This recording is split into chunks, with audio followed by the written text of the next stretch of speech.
He was the genius who made science exciting, the voice that broke down bone-crushing NFL hits, Olympic-level reflexes, and the physics behind greatness. Millions watched, fascinated as he turned raw athleticism into data-driven wonder.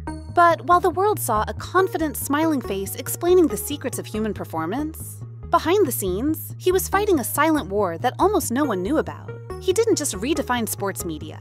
He inspired a generation. And then, just like that, he was gone. What really happened to the man behind sports science? Why did someone who seemed to have it all quietly vanish behind a wall of pain? And what was he trying to tell us all along? This is the untold story of John Brenkus, the rise, the fall, and the battle he couldn't win. Long before he became a household name, John Brenkus wasn't chasing fame. He was chasing answers. A curious mind with a camera in one hand and a physics book in the other, he had one goal: to explain the unexplainable. In 2007, that vision exploded into reality with the launch of Sports Science, a show that felt more like a scientific revolution than a TV program. It didn't just break down plays, it broke the rules of sports television. What if you could measure the exact force behind a linebacker's hit, or calculate the reaction time of a sprinter within milliseconds? Nobody had ever done it like this. Brenkus didn't just host the show, he was the show. With each episode, he fused biomechanics, physics, and charisma into something that made you smarter without realizing it. He was part science teacher, part hype man. And somehow, it worked. The show's success was staggering. Over 1,800 segments, 6 Sports Emmy Awards, and a cult following that included everyone from high school athletes to NFL pros. Whether he was analyzing how fast a baseball leaves a pitcher's hand or how a UFC fighter absorbs a punch, Brenkus made it feel like magic. But behind all the energy and innovation was a man pushing himself harder than anyone realized. To the outside world, John Brenkus was unstoppable. His show was winning Emmys, his segments were being replayed across ESPN, and his voice had become the soundtrack to a new era of sports media. But behind that success was a relentless schedule and a crushing expectation to always deliver something bigger, smarter, and faster. Each episode wasn't just entertainment, it was an engineering feat. Complex physics had to be simplified, visuals had to pop, and the science had to be airtight. For years, Brenkus walked a razor's edge between brilliance and burnout, and the higher the show climbed, the more pressure landed squarely on his shoulders. He wasn't just a host, he was a writer, director, producer, and the brand itself. That kind of control meant perfection, but it also meant isolation. There were hints if you looked closely. In a few interviews, he'd joke about never sleeping. He talked about the stress of constantly reinventing the show. What sounded like confidence sometimes masked exhaustion. He had made a career out of explaining peak human performance. Yet behind the camera, he was quietly pushing his own limits to the breaking point. No one saw the toll it was taking. Or maybe no one wanted to. For years, John Brenkus was the embodiment of control. Calm, analytical, always in command. But beneath the surface, something darker was quietly building. In 2023, he revealed what many had never suspected. He had been battling depression for years. This wasn't just occasional burnout, it was something deeper, heavier. And for a man who built his legacy on precision and measurement, this was a war he couldn't chart on a graph. In a rare and vulnerable moment, Brenkus admitted he had come dangerously close to ending it all. He'd survived a suicide attempt that year, an event that stunned his fans and those who had worked with him. The man who once measured NFL impact forces in slow motion had been suffering in silence, invisible even to those closest to him. What made it even more heartbreaking was that, even after surviving, Brenkus didn't hide it. He chose to speak out, not for attention, but because he knew the impact his story could have. He used his platform not just to explain science anymore, but to break the stigma around mental health. In podcast interviews and quiet posts, he started sharing his truth. But still, there was a sense that the weight hadn't lifted completely, like he was still carrying something he didn't know how to put down. After surviving what could have been a final chapter, John Brenkus didn't disappear. He re-emerged. Not on a major network, not with fanfare or red carpets, but with something more powerful: purpose. He quietly revived sports science on his own terms, away from corporate demands and network deadlines. The production wasn't as flashy, but the message was sharper. This time, it wasn't just about measuring impact forces or calculating vertical leaps. It was about connecting.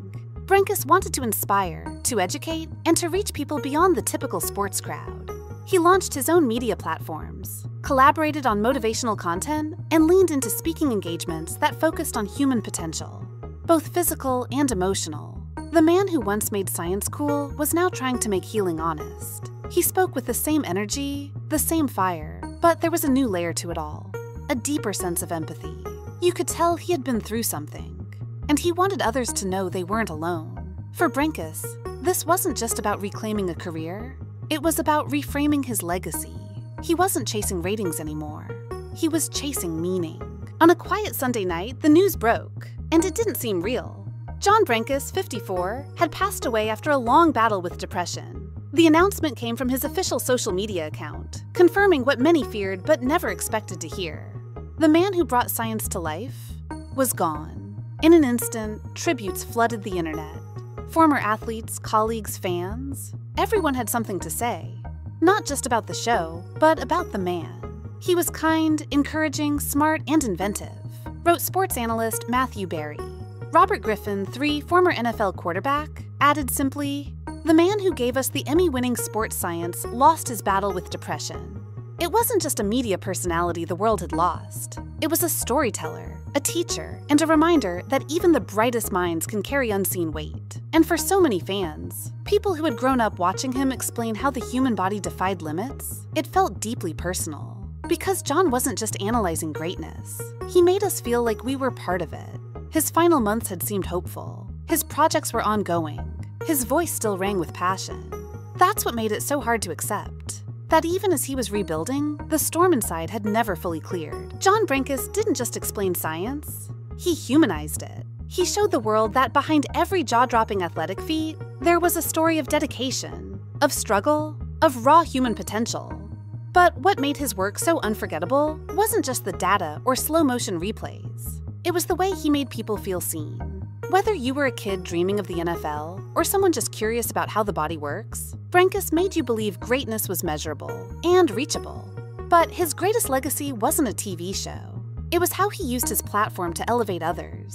Athletes, coaches, creators, he gave them a spotlight, then stepped aside. Even after his personal battles became public, he didn't hide. He used his own pain to start conversations people were too scared to have. Mental health, burnout, purpose, resilience. These weren't just themes in his later work, they were the message. In a world obsessed with highlight reels, John reminded us that the most important stories happen when no one's watching. The battles off the field, the recovery after the breakdown, the courage it takes to keep going. And that's why his loss hit so hard. Because it felt like we lost more than a personality. We lost a mirror. Someone who could explain the impossible, and in the process, reveal something real about ourselves. John Brenkus made a career out of breaking things down. Speed, strength, stamina. But in the end, what he left behind can't be measured in numbers. It's something far more elusive. Impact. He taught us that greatness isn't just about talent. It's about curiosity, discipline, and the willingness to ask why. He proved that science isn't cold. It's human. And he showed us that behind every perfect performance is a person carrying invisible weight. His death leaves a hole in sports media. But more than that, it forces a conversation we can't ignore. How many others are out there, smiling, performing, succeeding, while silently suffering? John tried to answer the toughest questions of physical performance. But his own life left us with a different kind of question. How do we take care of the people who seem like they have it all together? That's the part of the story that's still being written. By all of us. Because maybe the final lesson John Brenkus gave us isn't about physics or athleticism. Maybe it's this: check in, pay attention, and never assume someone's okay just because they look strong. He explained the science of what makes us powerful, but his story reminds us that it's okay to not be invincible. Rest in peace, John. You taught us more than you'll ever know.